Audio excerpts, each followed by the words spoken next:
जय श्री कृष्णा। आप सब कैसे हो? अच्छे हो ना? अच्छे ही रहना। तो आज हम कहानी कहने जा रहे हैं एक संत और सांप की कहानी। धार्मिक कहानी है, जरूर सुने और हमारे चैनल को लाइक सब्सक्राइब कमेंट जरूर करें। तो कहानी आरंभ करते हैं, सुनो। एक सांप जो रास्ते से जा रहा था, बूढ़ा सांप था, धीरे धीरे से चल पा रहा था। तो वो धीरे धीरे से चल रहा था, तेज चल नहीं सकता था क्योंकि वो बूढ़ा था। एक व्यक्ति वहां से गुजरा और पत्थर उठाया और सांप को दे मारा। सांप बेचारा घायल हो गया। क्या करे? सांप बेचारा घायल हो गया, क्या करे? क्योंकि उसके पत्थर की जो लगी थी। अब वो और भी धीरे चलने लगा। उतने में तो वहां से चींटियां गुजर रही थी, सारी सांप के ऊपर आ गई। अब बहुत सारी चींटियां थी, क्योंकि चींटियां तो एक आती है तो सारी आ जाती है। लंबी कतार से चींटियां आने लगी और सांप को काटने लगी।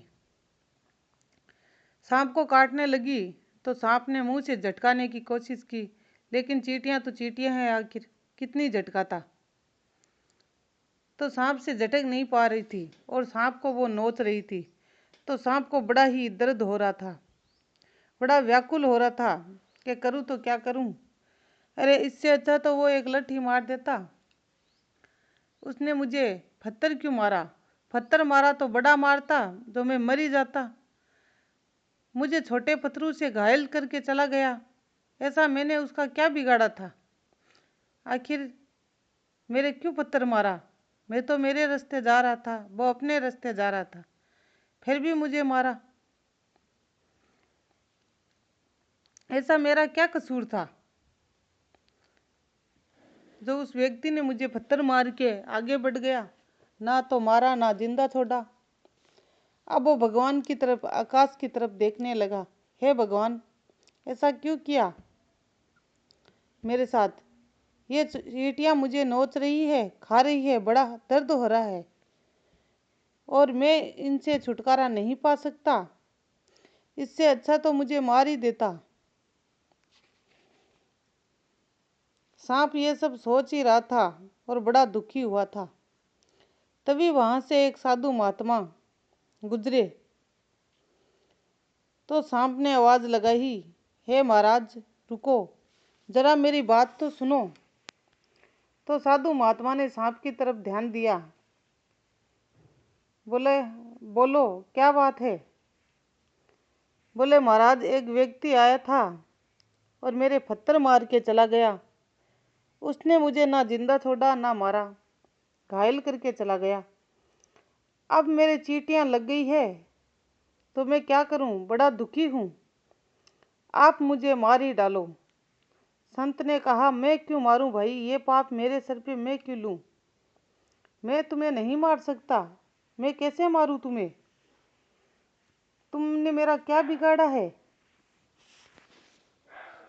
तो सांप ने कहा, मैंने बिगाड़ा तो उस व्यक्ति का भी कुछ नहीं था। मैं तो ऐसे ही, जैसे अभी अपने रास्ते पे बैठा हूं वैसे ही जा रहा था, फिर भी उसने मुझे पत्थर मारा। तो आप बड़ा पत्थर मारो ना, मैं मर जाऊं। तो साधु महात्मा ने कहा, उसे ज्ञान नहीं है, उस व्यक्ति को ज्ञान नहीं होगा, इसीलिए उसने पत्थर मारा। बाकी तुम अपने रास्ते जा रहे तो उसने पत्थर क्यों मारा? लेकिन मैं ऐसा नहीं करूंगा, मैं तुम्हें नहीं मार सकता। तो सांप बड़ा ही दुखी हुआ। बोले, हे भगवान, अब मैं क्या करूं? आप तो साधु महात्मा हो, इसलिए मेरी आवाज़ सुन पा रहे हो, दूसरे किसी से तो मैं बात भी नहीं कर सकता और मैं जिंदा भी नहीं रहना चाहता। ना तो मैं वैसे ही नहीं चल पा रहा था, आगे तो बुढ़ापा है, ऊपर से उसने घायल कर दिया। अब मैं करूँ तो क्या करूँ? आखिर मैंने किसी का क्या बिगाड़ा था जो मुझे ये चींटियां ऐसे नोच रही है? और क्या इन चींटियों का बिगाड़ा था मैंने? तब उस संत ने कहा, अगर तुम सुनना चाहते हो तो सुनो। तो सर्प ने कहा, हाँ, सुनना चाहता हूँ, सुनाओ। आखिर मैंने किसी का क्या बिगाड़ा था बोले बेटा, इस जन्म में तो तूने कुछ नहीं बिगाड़ा था, लेकिन पिछले पिछले जन्म में बहुत कुछ बिगाड़ा था। बोले क्या? बोले तुम राजा थे,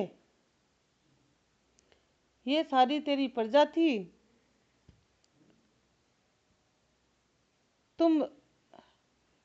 तुम्हारे राजा था और तुम उसके सेनापति थे। तुम राजा नहीं थे, तुम राजा के सेनापति थे। राजा कोई और था और तुम उसके सेनापति थे। वो राजा तो अच्छा था, प्रजा में धन बांटने के लिए देता था, लेकिन तुम इतने लालची थे कि सारे प्रजा का धन खुद ही खा जाते थे। प्रजा को कुछ नहीं देते थे और राजा को आके बोलते थे कि मैंने प्रजा को दे दिया। तुम सबका हिस्सा खाते थे, क्योंकि सबका हिस्सा तुम्हारे ही हाथ में आता था और तुम किसी को जाके नहीं देते थे। इसलिए अब वो सेनापति तुम थे, अब तुम सांप हो और ये वो प्रजा है। उस टाइम तो अपना हिस्सा नहीं ले पाई, लेकिन तूने जैसे इन लोगों का हिस्सा खाया है, वैसे ही ये तुम्हें नोच नोच के खा रही है। तुम्हारे ही तो कर्म है बेटा। इस जन्म में मिले चाहे अगले जन्म में, पर अपने अच्छे या बुरे कर्मों का फल तो जरूर मिलता है। अब देखो, ये प्रजा तुम्हारा आज भी पीछा नहीं छोड़ रही थी। तुम सेनापति थे, तुम्हारे पास धन की कोई कमी नहीं थी, पर तुम्हारा लालच कभी खत्म ही नहीं हुआ और तुम गरीब जनता का सब कुछ खा गए। बेचारी जनता का हक्का ही खा गए। तो अब उस जन्म में तो ये तुम्हारा कुछ नहीं बिगाड़ सकी, लेकिन इस जन्म में ये तुम्हें नोचेगी, खाएगी, और ये तुम्हारे कर्म है, तुम भुगतो। मैं क्यों एक नया पाप करूं तुम्हें मार के। इसलिए ये कहानी सुनने वाले कोई किसी का कुछ ना खाए। जो सुने इस बात का जरूर ध्यान रखे। देर सवेर हमें कर्मों का दंड अवश्य मिलता है। कहते हैं ना, भगवान के घर देर है अंधेर नहीं।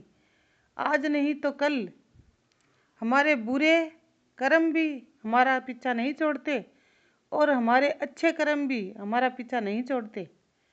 बुरा करेंगे तो आज नहीं तो कल बुरा जरूर होगा हमारे साथ। अच्छा करेंगे तो आज नहीं तो कल अच्छा जरूर होगा। ये बात आप जरूर मान लेना। इसलिए आप सब भी ऐसा ना करें, और हमारी ये कहानी अच्छी लगे तो लाइक, सब्सक्राइब, कमेंट जरूर करें और आगे शेयर भी करें। जय श्री कृष्णा। और आप सब अपना ध्यान रखें।